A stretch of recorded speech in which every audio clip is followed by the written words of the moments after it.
ಮೈಸೂರಿನಲ್ಲಿ helium cylinder ಸ್ಫೋಟ ಪ್ರಕರಣ. ಅರಮನೆಯ ಒಳಗೆ ಫೋಟೋ ತೆಗೆಸಿಕೊಂಡಿರುವ ಸಲೀಂ. ಅರಮನೆ ಒಳಗೆ ಹೋಗಿ ಫೋಟೋವನ್ನ ತೆಗೆಸಿಕೊಂಡಿರುವ ಸಲೀಂ. ಅರಮನೆ ಒಳಗೆ ಸಲೀಂ ಯಾವಾಗ ಹೋದ ಅಂತ ತನಿಖೆ ಮಾಡ್ತಾ ಇದ್ದಾರೆ. ಸಲೀಂ ಕೇವಲ ಬಲೂನ್ ಮಾರಾಟ ಮಾಡ್ತಾ ಇದ್ದ, ಬೇರೆ ಯಾವ ಕೆಲಸ ಮಾಡ್ತಾ ಇದ್ದ ಅನ್ನೋದ್ರ ಬಗ್ಗೆ ಕೂಡ ಇದೀಗ ತನಿಖೆಯನ್ನ ಚುರುಕುಪಡಿಸಲಾಗಿದೆ. ನೋಡಿ, ಅರಮನೆಯ ಒಳಗೂ ಕೂಡ ಈತ ಹೋಗಿ ಫೋಟೋವನ್ನ ಕ್ಲಿಕ್ಕಿಸ್ಕೊಂಡು ಬಂದಿದ್ದಾನೆ. ಯಾವಾಗ ಹೋದ, ಹೇಗೆ ಹೋದ, ಏನು ಎತ್ತ, ಇದೆಲ್ಲದ್ರ ಬಗ್ಗೆನೂ ಕೂಡ ಈಗ ತನಿಖೆಯನ್ನು ಮಾಡ್ತಾ ಇದ್ದಾರಂತೆ.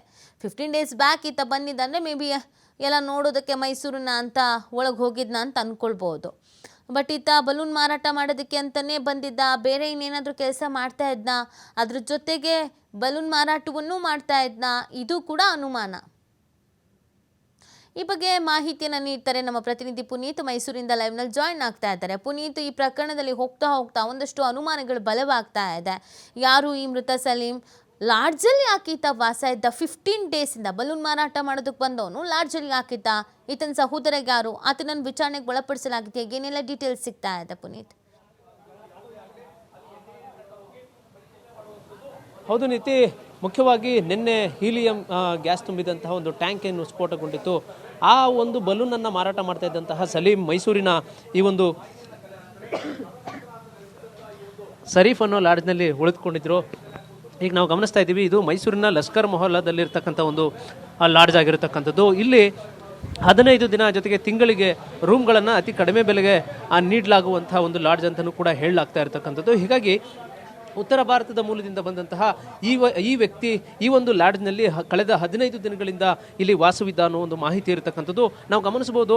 ಆ ಒಂದು ಲಾಡ್ಜ್ನ ಮಗ್ಲಲ್ಲೇ ಇರತಕ್ಕಂಥ ಒಂದು ಸೈಕಲನ್ನು ಕೂಡ ನಾವು ಗಮನಿಸಬಹುದು. ಈ ಒಂದು ಸೈಕಲ್ ಏನಿದೆ, ಈ ಒಂದು ಸೈಕಲ್ನಲ್ಲೇ ಬಲೂನನ್ನು ಮಾರಾಟ ಮಾಡ್ತಕ್ಕಂಥದ್ದು. ಆ ಒಂದು ಹೀಲಿಯಂ ಅನಿಲ ತುಂಬಿದಂತಹ ಟ್ಯಾಂಕನ್ನು ಈ ಒಂದು ಸೈಕಲ್ನಲ್ಲಿ ಕಟ್ಟಿಕೊಂಡು ಇದರಲ್ಲೇ ಬಲೂನನ್ನು ಮಾರಾಟ ಮಾಡ್ತಕ್ಕಂಥ ಒಂದು ಕೆಲಸವನ್ನು ಆತ ಮಾಡಿರ್ತಾನೆ. ಜೊತೆಗೆ ನಾವು ಗಮನಿಸಬಹುದು, ಈತನ ಜೊತೆಗೆ ಆತನ ಸಹೋದರರು ಜೊತೆಗೆ ಆತನ ಸ್ನೇಹಿತರು ಕೂಡ ಆ ಲಾಡ್ಜ್ನಲ್ಲಿ ವಾಸವಿದ್ರು ಅನ್ನೋ ಒಂದು ಮಾಹಿತಿ ಕೂಡ ಇರತಕ್ಕಂಥದ್ದು. ಮೈಸೂರಿನ ಲಷ್ಕರ್ ಮೊಹಲ್ಲಾದಲ್ಲಿರ್ತಕ್ಕಂಥ ಈ ಒಂದು ಶರೀಫ್ ಲಾಡ್ಜನ್ನು ನಾವು ಗಮನಿಸ್ತಾ ಇದ್ದೇವೆ. ಈ ಒಂದು ಲಾಡ್ಜ್ನಲ್ಲಿ ಈ ಥರದ ಬಲೂನ್ ವ್ಯಾಪಾರ ಮಾರಾಟ ಮಾಡ್ತಕ್ಕಂಥವ್ರು ಇರ್ಬೋದು, ಜೊತೆಗೆ ಆಟಿಕೆಗಳನ್ನು ಮಾರಾಟ ಮಾಡ್ತಕ್ಕಂಥವ್ರು ಇರ್ಬೋದು, ಇವರೆಲ್ಲರೂ ಕೂಡ ಈ ಒಂದು ಲಾಡ್ಜ್ನಲ್ಲಿ ಬಂದು ಉಳಿದುಕೊಳ್ತಾ ಇರ್ತಾರೆ. ಈಗ ನಾವು ಸೈಕಲ್ಗಳನ್ನು ಗಮನಿಸ್ಬೋದು. ಸಲೀಂ ಜೊತೆಗೆ ಆತನ ಸ್ನೇಹಿತರು ಇರ್ಬೋದು, ಜೊತೆಗೆ ಆತನ ಸಹೋದರರು ಇರ್ಬೋದು, ಅವ್ರೇನು ಬಂದಿರ್ತಾರೆ ಅವರೆಲ್ಲರೂ ಕೂಡ ಇದೇ ಸೈಕಲ್ಗಳಲ್ಲಿ ಬಲೂನ್ಗಳನ್ನು ಮಾರಾಟ ಮಾಡ್ತಾ ಇರ್ತಾರೆ. ಆ ಒಂದು ಶರೀಫ್ ಅನ್ನೋ ಲಾಡ್ಜನ್ನು ಕೂಡ ನಾವು ಗಮನಿಸಬಹುದು. ಈ ಒಂದು ಲಾಡ್ಜ್ನಲ್ಲಿ ಕಳೆದ 15 ದಿನಗಳಿಂದ ಶರೀಫ್ ಇದ್ದ ಅನ್ನೋ ಒಂದು ಮಾಹಿತಿ ಮುಖ್ಯವಾಗಿ ಕಂಡು ಬಂದಿರತಕ್ಕಂಥದ್ದು. ಇನ್ನು ಬಹಳ ವಿಶೇಷವಾಗಿ ನಾವು ಗಮನಿಸ್ತಕ್ಕಂಥದ್ದು ಅಂತ ಹೇಳಿದರೆ, ಅಂದರೆ ಆತ ಅರಮನೆಯ ಒಳಭಾಗಕ್ಕೆ ಟಿಕೆಟನ್ನು ಕೂಡ ತೆಗೆದುಕೊಂಡು ಆತ ಒಳಭಾಗಕ್ಕೂ ಕೂಡ ಅರಮನೆಯ ಒಳಭಾಗಕ್ಕೂ ಕೂಡ ತೆರಳಿರ್ತಾನೆ. ಆ ಒಂದು ಒಳಭಾಗಕ್ಕೆ ತೆರಳಿದಂತಹ ಸಂದರ್ಭದಲ್ಲಿ ಅಲ್ಲಿ ಫೋಟೋವನ್ನು ಕೂಡ ತೆಗೆದುಕೊಂಡಿದ್ದಾನೆ. ಹೀಗಾಗಿ ಅರಮನೆಯ ಒಳಭಾಗಕ್ಕೂ ಕೂಡ ಈತ ಪ್ರವೇಶ ಮಾಡಿರ್ತಕ್ಕಂಥದ್ದು ಇರಬಹುದು, ಅಥವಾ ಒಬ್ಬ ಪ್ರವಾಸಿಯಾಗಿ ಗುರುತಿಸ್ಕೊಂಡಿರ್ತಕ್ಕಂಥ ಒಂದು ಹಿನ್ನೆಲೆ ಇರತಕ್ಕಂಥ ಆ ಸಂದರ್ಭದಲ್ಲಿ ಈಗ ಸಾಕಷ್ಟು ತನಿಖೆ ಆಯಾಮಗಳನ್ನು ಬದಲಾವಣೆ ಮಾಡ್ತಕ್ಕಂಥ ಒಂದು ಕೆಲಸವನ್ನು ಕೂಡ ಮಾಡಲಾಗ್ತಾ ಇರತಕ್ಕಂಥದ್ದು ನಾವು ದೃಶ್ಯದಲ್ಲಿ ಕೂಡ ಗಮನಿಸಬಹುದು. ಇದೇ ಒಂದು ಲಾಡ್ಜ್ನಲ್ಲಿ ಸಲೀಂ ಮತ್ತು ಆತನ ಸಹೋದರರು ಕಳೆದ 15 ದಿನಗಳಿಂದ ವಾಸವಿದ್ರು ಅನ್ನೋ ಒಂದು ಮಾಹಿತಿ ಈಗ ಲಭ್ಯವಾಗಿರ್ತಕ್ಕಂಥದ್ದು. ಇನ್ನು ಬಹಳ ಮುಖ್ಯವಾಗಿ ನಾವು ಗಮನಿಸ್ತಕ್ಕಂಥದ್ದು, ಈಗ ಮೈಸೂರಿಗೆ ಏನು NIA ತಂಡದವರು ಕೂಡ ಬರ್ತಾರೆ. ಅವರು ಆ ಒಂದು ಘಟನೆ ನಡೆದಿರ್ತಕ್ಕಂಥ ಸ್ಥಳ ಇರಬಹುದು, ಜೊತೆಗೆ ಈಗ ಸಲೀಂ ಅಂತಕ್ಕಂಥವನೇನಿದ್ದಾನೆ ಆತನ ಒಂದು ಹಿನ್ನೆಲೆಯನ್ನು ಹುಡುಕಾಟ ಮಾಡ್ತಕ್ಕಂಥ ಒಂದು ಕೆಲಸವನ್ನು ಕೂಡ ಮಾಡಲಾಗ್ತಕ್ಕಂಥದ್ದು. ಮುಖ್ಯವಾಗಿ ಇವರು ಏನು ಆ ಒಂದು ಸೈಕಲ್ಗಳಲ್ಲಿ ಬಲೂನ್ಗಳನ್ನು ಮಾರಾಟ ಮಾಡಲಿಕ್ಕೆ ಬಳಸ್ತಾ ಇರ್ತಾರೆ. ಆ ಒಂದು ಸೈಕಲ್ಗಳಲ್ಲಿ ಹಣವನ್ನು ಪಡೆದುಕೊಳ್ಳಲಿಕ್ಕೆ ಸ್ಕ್ಯಾನ್ಗಳನ್ನು ಬಳಸ್ತಕ್ಕಂಥದ್ದು ಇರ್ಬೋದು. ಆ ಥರದ ಒಂದು ಸ್ಟಿಕ್ಕರ್ಗಳನ್ನು ಕೂಡ ಅಂಟಿಸಿಕೊಂಡು ಅವರು ಈ ಒಂದು ಸೈಕಲ್ಗಳಲ್ಲಿ ಗ್ಯಾಸ್ ಟ್ಯಾಂಕನ್ನು ಇಟ್ಕೊಂಡವರು ಅರಮನೆಯ ಸುತ್ತಮುತ್ತ ಜೊತೆಗೆ ಮೃಗಾಲಯಗಳ ಸುತ್ತಮುತ್ತ ಅವರು ಮಾರಾಟವನ್ನು ಮಾಡ್ತಕ್ಕಂಥ ಕೆಲಸವನ್ನು ಮಾಡ್ತಾಯಿದ್ರು. ಈಗ ಮುಖ್ಯವಾಗಿರ್ತಕ್ಕಂಥ ಒಂದು ಪ್ರಶ್ನೆ ಅಂತ ಹೇಳಿದರೆ, ಇವರು ಜೀವನೋಪಾಯಕ್ಕಾಗಿ ಇಲ್ಲಿ ಬಲೂನ್ಗಳನ್ನು ಮಾರಾಟ ಮಾಡ್ತಾ ಇದ್ರಾ ಅಥವಾ ಬೇರೆ ಉದ್ದೇಶಗಳಿದ್ದಾವ?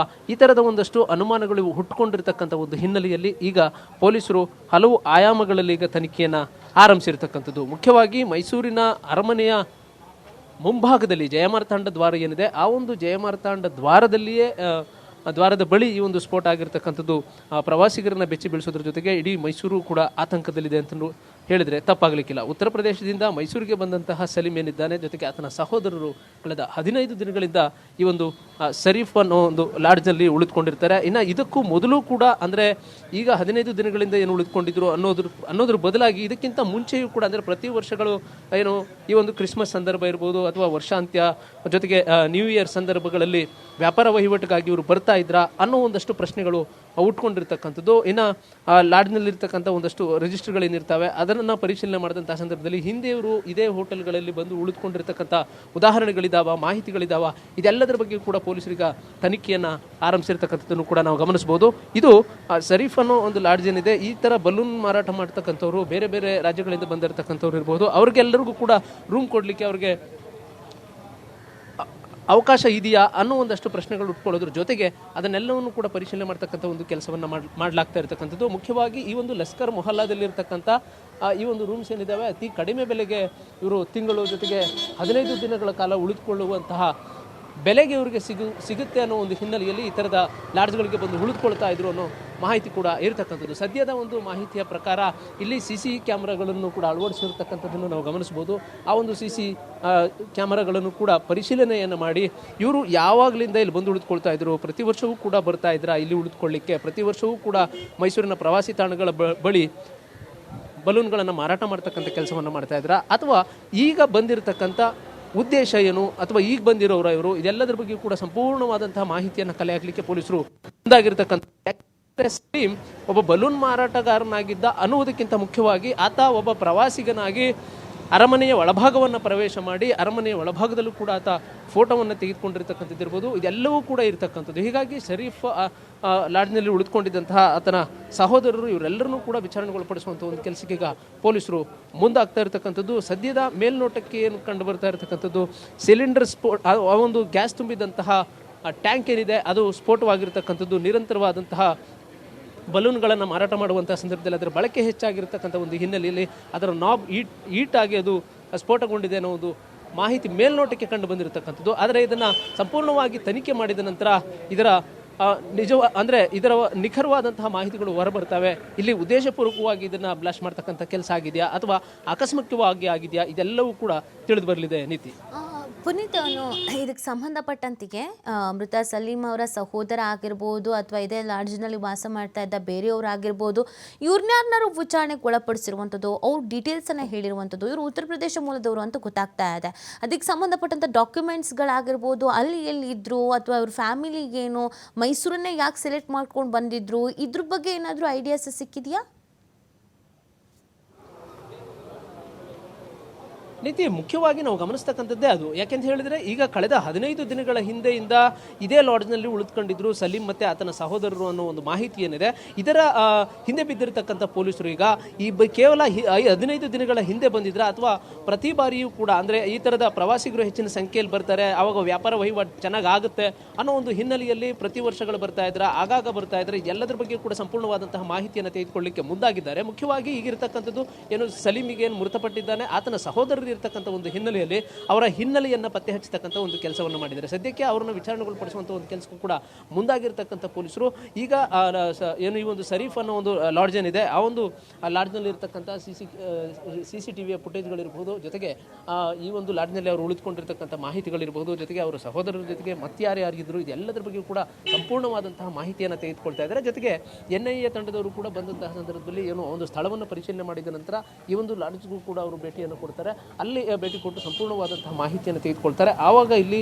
ನಿಜವಾದಂತಹ ಉದ್ದೇಶ ಕಂಡು ಬರುತ್ತೆ. ಅಲ್ಲಿಯವರೆಗೂ ಕೂಡ ಪೊಲೀಸರು ಈಗ ಯಾವುದೇ ರೀತಿಯಲ್ಲೂ ಕೂಡ ಅಂದರೆ ಈಗ ಲಾಡ್ಜ್ನ ಒಳಭಾಗಕ್ಕೆ ಯಾರನ್ನು ಕೂಡ ಪ್ರವೇಶವನ್ನು ಮಾಡಲಿಕ್ಕೆ ಬಿಡ್ತಾ ಇಲ್ಲ. ಅದೆಲ್ಲದನ್ನು ಕೂಡ ಪರಿಶೀಲನೆ ಮಾಡುವಂತಹ ಒಂದು ಹಿನ್ನೆಲೆಯಲ್ಲಿ ಈಗಾಗಲೇ ಪೊಲೀಸರು ಕೂಡ ಬೀಡುಬಿಟ್ಟಿರ್ತಕ್ಕಂಥದ್ದು. ಮುಖ್ಯವಾಗಿರ್ತಕ್ಕಂಥದ್ದು ಮೇಲ್ನೋಟಕ್ಕೆ ಈ ಒಂದು ಸಿಲಿಂಡರ್ ಏನು ಆ ಒಂದು ಹೀಲಿಯಂ ಗ್ಯಾಸ್ ಏನಿತ್ತು ಅದು ಆಕಸ್ಮಿಕವಾಗಿ ಸ್ಫೋಟಗೊಂಡಿರ್ತಕ್ಕಂಥದ್ದು.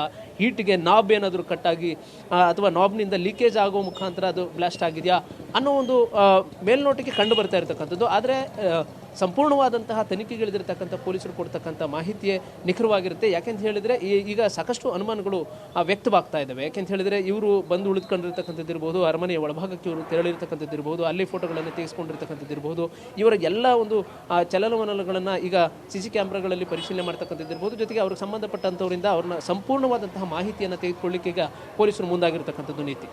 ಥ್ಯಾಂಕ್ ಯು ಪುನೀತ್ ತಮ್ಮೆಲ್ಲ ಡೀಟೇಲ್ಸ್ಗಾಗಿ.